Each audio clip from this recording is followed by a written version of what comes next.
welcome to The Great Detectives of Old Time Radio. From Boise, Idaho, this is your host, Adam Graham. Well, this is a key episode.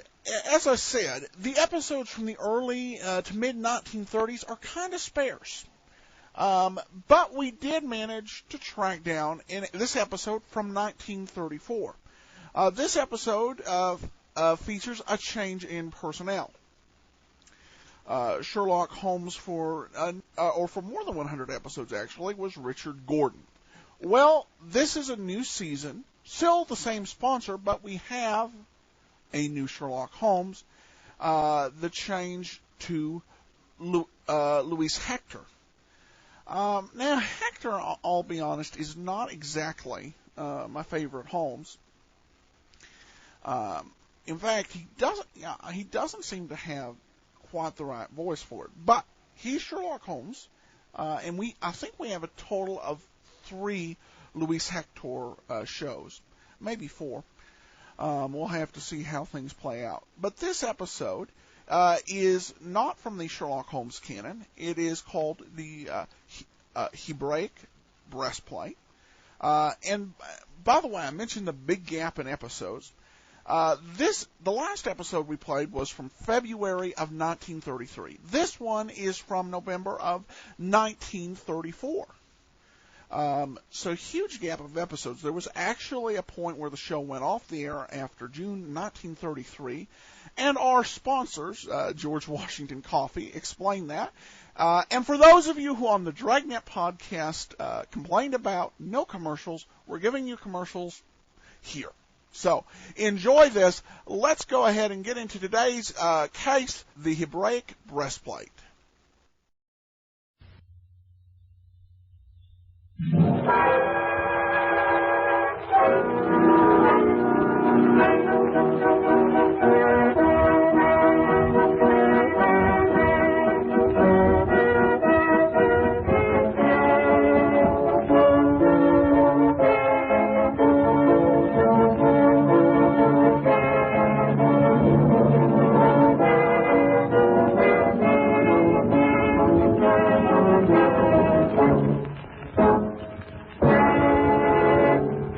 Beginning with this broadcast, the makers of G. Washington Coffee will bring you each week at this time a dramatization of one of the famous stories of Sir Arthur Conan Doyle. I don't know how many of our listeners will agree, but for us, this is a red-letter day, because it marks the beginning of another series of visits to the comfortable, firelit study of Dr. Watson, to hear his hair-raising reminiscences of Sherlock Holmes' adventures, and to drink his delicious G. Washington Coffee. Dr. Watson was not with us last winter because he was taking what he called his sabbatical year. It seems that he spent a great deal of that time with a certain travel-worn and battered dispatch box in the vaults of Holt & Company, private bankers in Charing Cross. Out of it, he has unearthed papers containing notes on Sherlock Holmes cases which have not been told previously on the air. So now we stroll down the quiet, tree-lined street. Yes, here's the house with its dark curtains. We turn in the neat little path. The familiar door with its brightly polished brass knocker opens to welcome us. And we find ourselves in Dr. Watson's well-remembered study. Easy chairs, the rows of worn books, the kettle steaming cozily on the hearth. Everything's just the same. Even the old doctor? Yes. Well, this is like old times, isn't it, Mr. Bell? Yes, Dr. Watson. No idea how I've missed these little sessions of ours. But here, what more appropriate way to celebrate our reunion than by preparing a cup of our old favorite G. Washington coffee? That's what I've been looking forward to, Dr. Watson. I see you have everything ready to make it. No, it was very easy. The only preparation necessary was to heat the water. Then I'll take the lid off the can. A teaspoonful of G. Washington's coffee crystals in your cup, and one in mine. Add the hot water. Yes. Now, help us out the cream and sugar. Thank you. My, that's good. Hey, you're a perfect host, Dr. Watson. No. You're pulling my leg. Being a good host with G. Washington's coffee, Mr. Bell's no trouble at all. It only takes a minute, and it's as easy to make as a slice of toast. Or as easy to use as granulated sugar. How's that for freshness and convenience? Well, I'd say, like Sherlock Holmes, it couldn't be beat. Oh, no. Another hint, Mr. Bell. Well, yes, we'd better get on with our story, I suppose. What adventure are we to start off with tonight, Dr. Watson? How'd it be if I tell you how Sherlock Holmes solved the case of the Hebraic breastplate? Hebraic breastplate? Yes, it was quite a famous museum piece. Some authorities went so far as to say it had been worn originally by King Solomon himself. At any rate, it was supposed to have a curse attached to it. To my own personal knowledge, it caused the death of 2 men and nearly robbed an eminent scholar of his good name. Well, that sounds sufficiently ominous for anyone, Dr. Watson. It was, Mr. Bell, it was. Why, even now, when I recall that night in the dark, deserted halls of the Belmore Street Museum, with the moonlight sliding slowly from one of those incredible mummy cases to the other. But there I go, anticipating myself as usual. Well, anticipation or no, you're starting chills running up and down my spine. Have I, indeed?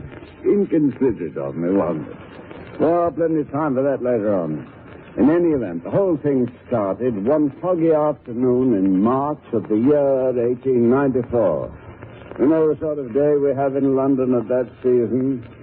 A yellowish fog blew in cold, dank waves down Baker Street. It was no day for venturing abroad, and yet that was just what I was planning to do. As I entered the sitting room of our lodgings in search of my top hat, I found the place in even wilder disorder than usual. In the midst of this chaos sat Holmes, his long tapering fingers and his hawk-like nose intent on a singularly unsavory mess of chemical abracadabra. Retorts, seized and boiled. The weird blue flame of a Bunsen burner was reflected in his eyes.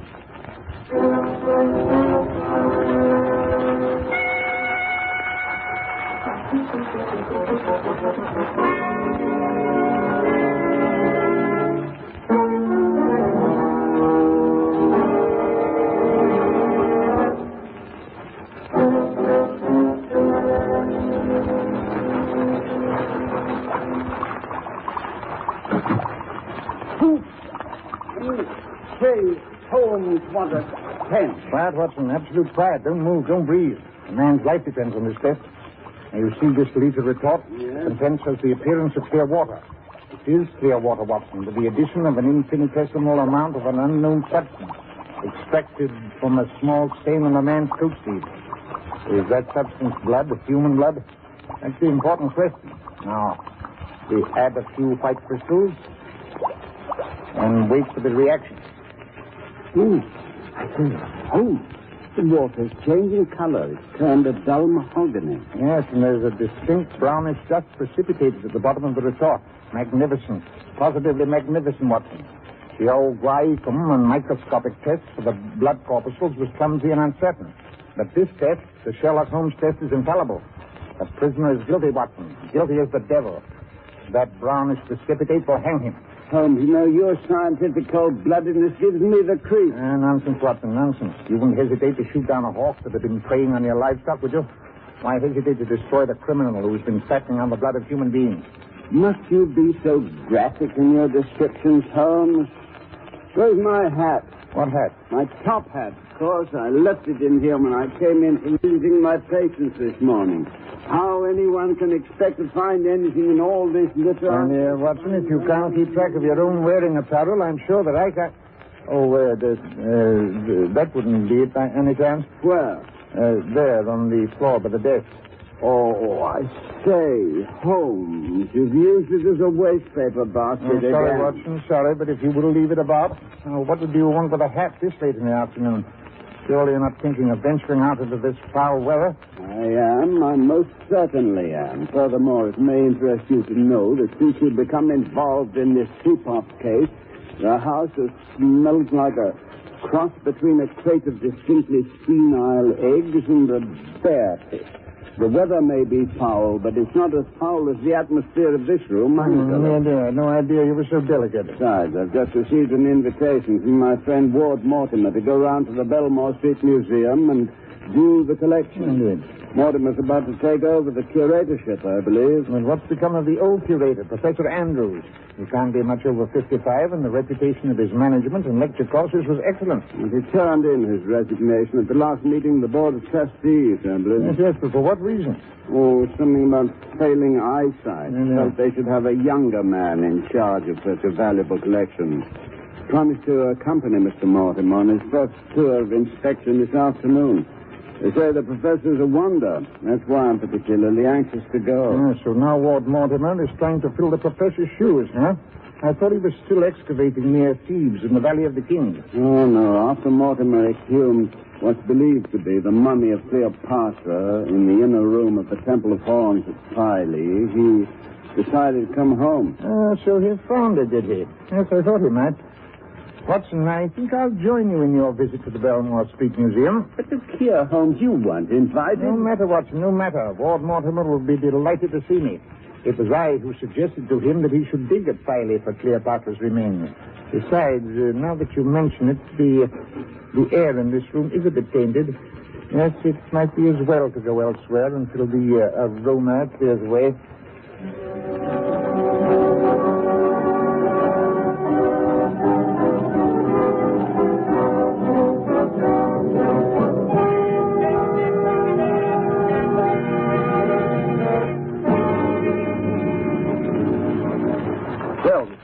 This is an unexpected pleasure. I'm delighted to see you again, Mr. Mortimer. So you found the lady where I told you to look for her, huh? Cleopatra? Yes. Indeed, I did. But how in the world you knew she was there is beyond me. No, I keep telling him he's lucky he wasn't born a few centuries back. He'd have been burned for witchcraft. Nonsense, Watson, nonsense. The whole matter was extremely simple. Merely the correct interpretation of an old papyrus that has never been correctly translated before. Well, that's beside the point. I believe we're here to see the treasures of the museum. Of course. I'm a very neglectful host, I'm afraid. I don't believe you met Professor Andrews. Mr. Holmes, Dr. Watson. How do you do, gentlemen? This is a great privilege, Professor Andrews. You're very kind, gentlemen. And this is my valued assistant, Captain Wilson, whom Mr. Mortimer has been trying to persuade to stay on. But Wilson has been invited to join an expedition that is intent on digging up dusty relics in Asia Minor. We feel we have at last located the site of the ancient city of Troy. Just think what it would mean, gentlemen, to see the very halls where Helen lived, to walk the streets where Achilles, Hector... There you are. It's what I call the digging fever. All archaeologists suffer from occurring attacks of it. But come, let us begin our tour of inspection. For me, this is at once a proud and a sad occasion. But in any event, my love of the collection is, I hope, greater than any personal regret. This museum needs the supervision and protection of a man in full possession of all his faculties. Oh, no, Professor. My failing sight. However, enough of that. There are 15 rooms in this museum, gentlemen, all given over to the treasures of the Orient.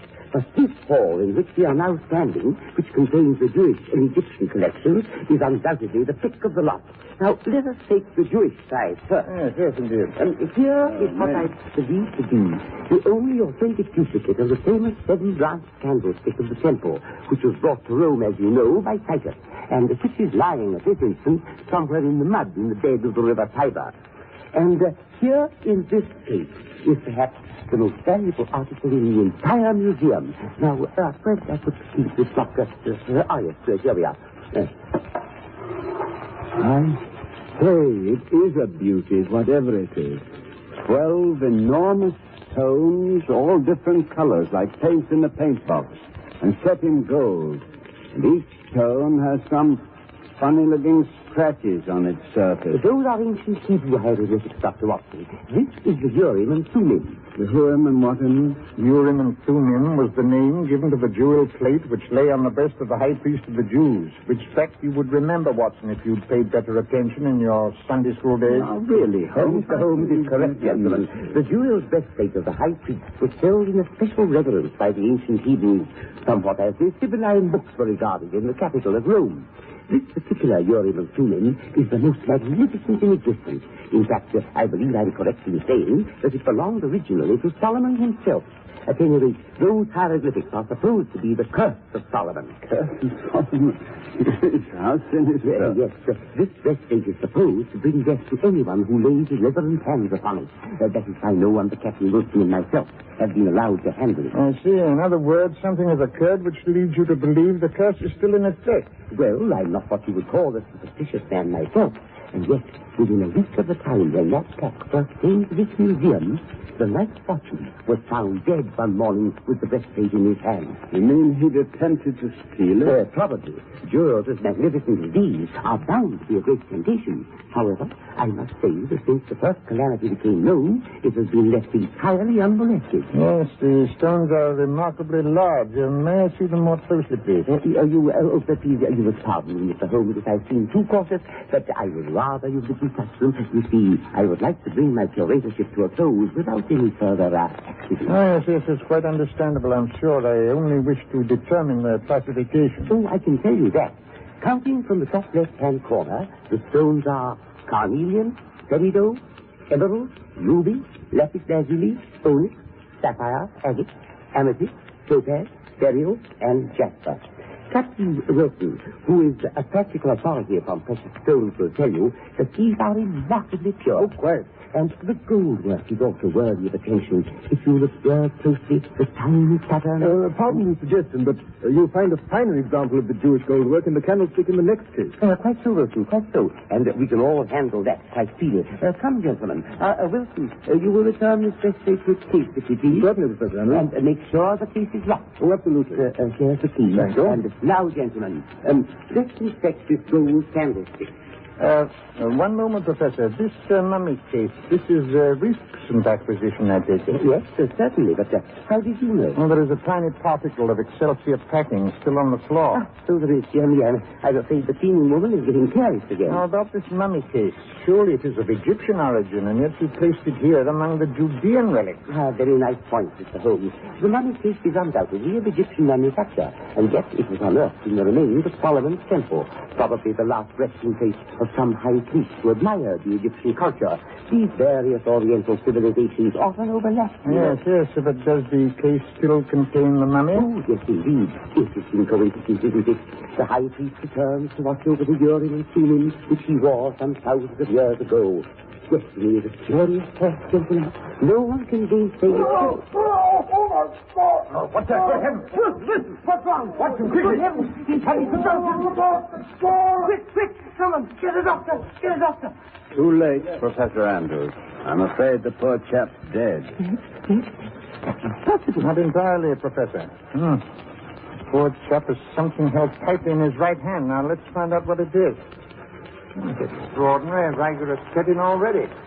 Yes, I can hardly extract the thing without breaking the fingers.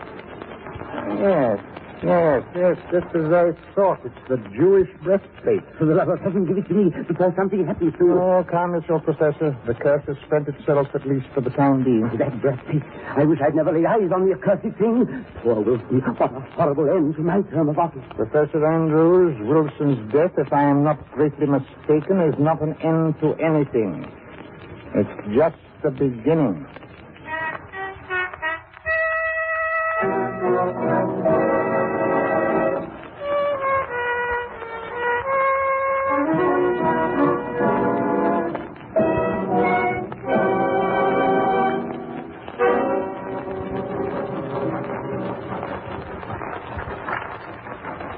Look here, Holmes. Do you have to eat all the kippers? I'm merely doing it to prevent you from blowing up, Watson. Your waistline's a disgrace.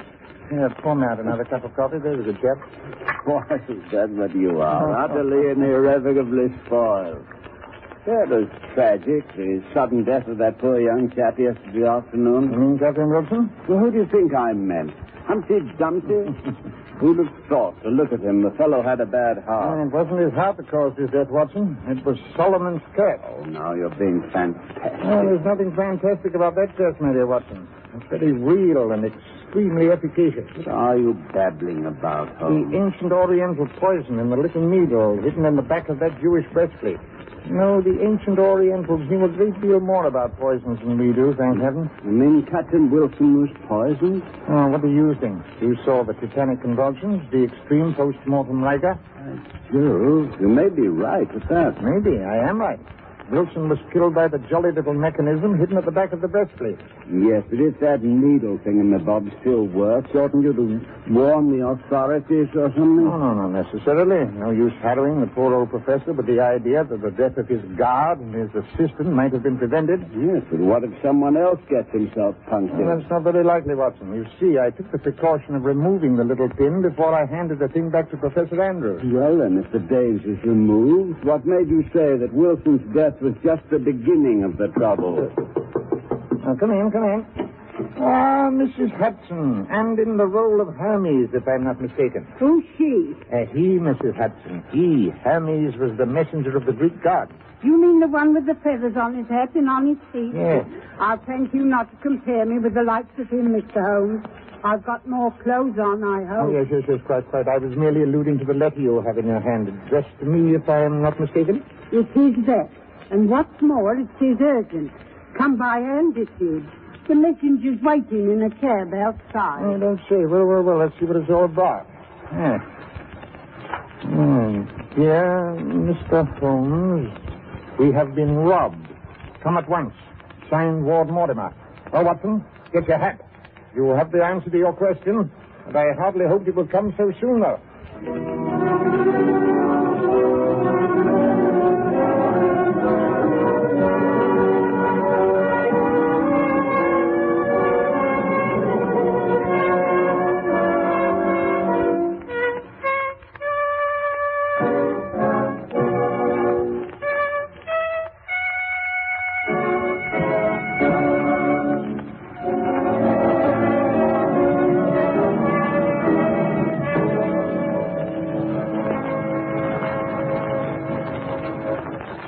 As you can see, Mr. Holmes, the breastplate has been tampered with. Someone must have done it during the night.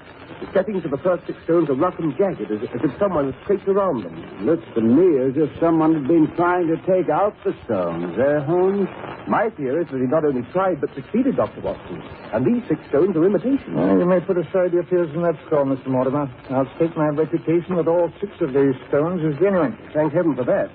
Then what in the world does the thief want? Well, perhaps if we consult Professor Andrews in the matter, we might... I tried to get in touch with him, but it seems that he left for Scotland last night. Pity. Now, did the watchman hear anything in the night? I've questioned him thoroughly, I promise you. He made his rounds 4 times as usual, but at no time did he see or hear anything amiss. And yet this job must have taken the better part of 8 hours to complete. Now, could this thief have entered through the window? Possible. All heavily barred. Furthermore, I myself attended to the locking and bolting of the main door last night. All the locks and bolts were intact this morning. And that skylight up there, now, where does that lead? That goes on to the lumber room, Mr. Holmes. But it's remained unopened for years, as you can see by the dust on it. Well, what other openings are there to the museum? There's a door to my private room, but even that is locked at night, and in order to reach it, anyone from the street would have to open my outer door as well. And neither you nor the watchman heard anything? Not a thing. Significant. Very significant. Yes, Watson, I think a night spent in the lumber room upstairs is indicated. The work is not finished. 6 of the stones remain untouched. And I'm very anxious to see the intruder who can slide through a locked door and who is completely invisible to your night watchman, Mr. Mortimer.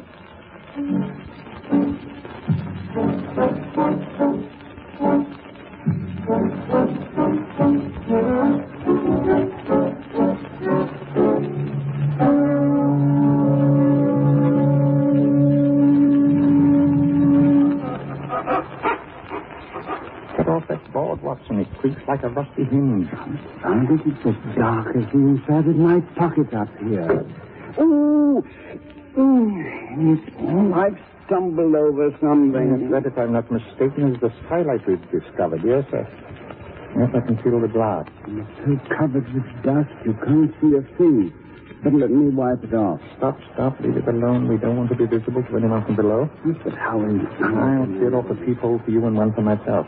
Now, if you lie down on the floor and put your eye to that... But in my best trousers, the place is filthy. Yes, well, here's some sacking I brought along. Oh, all right. But I must say...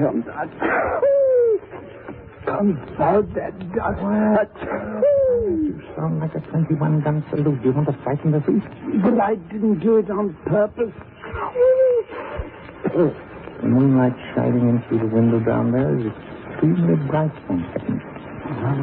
Weird everything looks in that light. That mummy case seems almost alive. Holmes, what's that curious evil glow directly below us? Like many-colored eyes.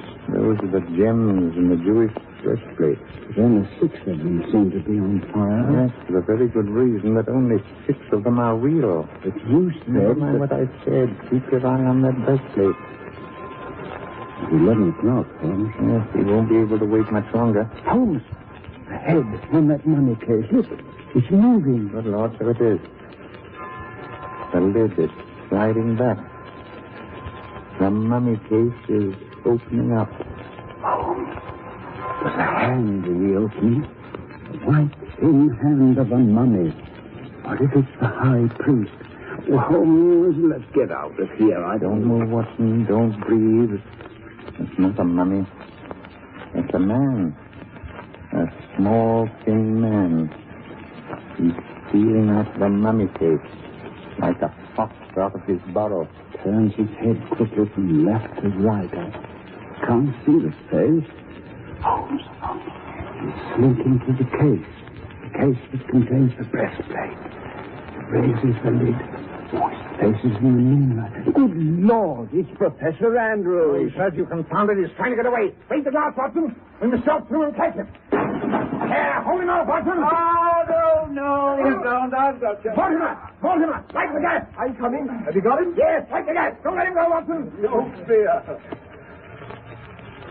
Good Lord, it's Professor Andrews. Of course, I knew it from the first. Still on the thief. Oh, no, you're wrong, Mortimer. Professor Andrews is not the thief.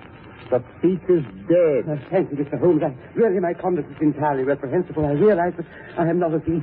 In fact, I didn't realize the jewels had been stolen until I found them in Captain Wilson's effects after his death. Yes, I knew they were false when I saw them yesterday afternoon, Professor. I didn't want to spoil your last day in office. Oh, that was very kind of you, Mr. Holmes. When Wilson stole them, I don't know. You see, my eyesight has been failing for some time, and although I used to be a very good judge of precious stones... Yes, but Holmes, you told me yourself this morning that those jewels were real. Only the first 6, my dear Mortimer. Only the first 6. Professor Andrews replaced those last night. Unfortunately, his handiwork was not as neat as Wilson's had been. Due probably to his failing eyesight, and you were able to detect it. Yes, but Professor Andrews, when you found the jewels, why didn't you inform the police? What good would that have done? It would have discredited my whole regime and blackened the name of Captain Wilson. No, surely he's paid the punishment of his crime. Furthermore, I owed it to him. After all, I knew of that poison needle. I thought the mechanism to control it wouldn't work. It is true, but I should have had it removed. Oh, don't blame yourself too severely, Professor. The cause of Wilson's death goes further back than any of us remember. Back to the curse of Solomon. After all, he had laid profane hands upon the breastplate of the high priest, and the wrath of the god of Judea is not to be taken lightly.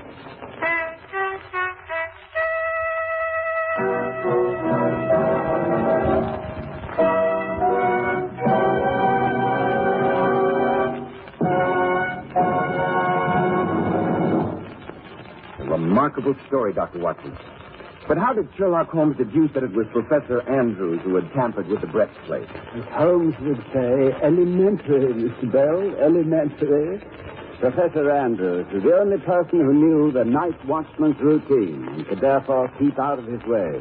Besides, Holmes figured that Professor Andrews had probably retained his key to the curator's door and could therefore slip in and out of the museum at will. Simple, isn't it, when you know how it's done? As simple as making a cup of G. Washington coffee. There you go, pulling my leg again, Mr. Bell. If the solution of that crime were as easy as making this coffee, why, a 4-year-old child could have solved it. And here, I'm sure you'd like another cup. Elementary, Dr. Watson, elementary. You can't go wrong on that deduction. Of course I want another cup, but can't I have one of these new one-cup services and make my own? With pleasure, Mr. Bell. I see they fascinate you as they do everyone who sees them. Tear open the soft metal top. Yes. So, Yes. empty the fresh crystals into your cup. Right. Add the hot water. There's a cup of fragrant coffee as fresh can be. Well, there's no end to G. Washington magic, Dr. Watson. Next week at this same hour, Dr. Watson will be with us again with another of his famous stories of the adventures of Sherlock Holmes.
Welcome back. You gotta love the opening and closing George Washington coffee commercial.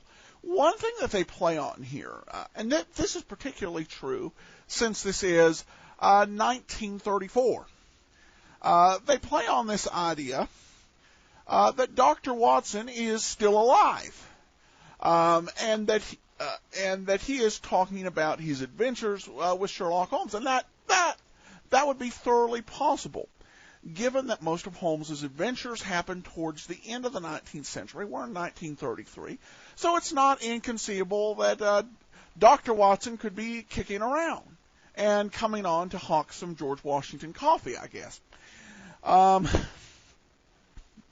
Really nice sponsorship and placement there. As for the adventure itself, I have to say it dragged on a little bit. I think the story was just a little off, and so it wasn't perhaps the best paced story. But we get to know a new Holmes, new Watson, get kind of a mystery here, and we'll see if there's better things to come. This is actually the last of the 1934 episodes, so we'll be back with actually a 1935 episode of Sherlock Holmes. Next week. Join us. Friday is, of course, our Dollar Day with yours truly, John a Dollar. Check out the show notes site, greatdetectives.net.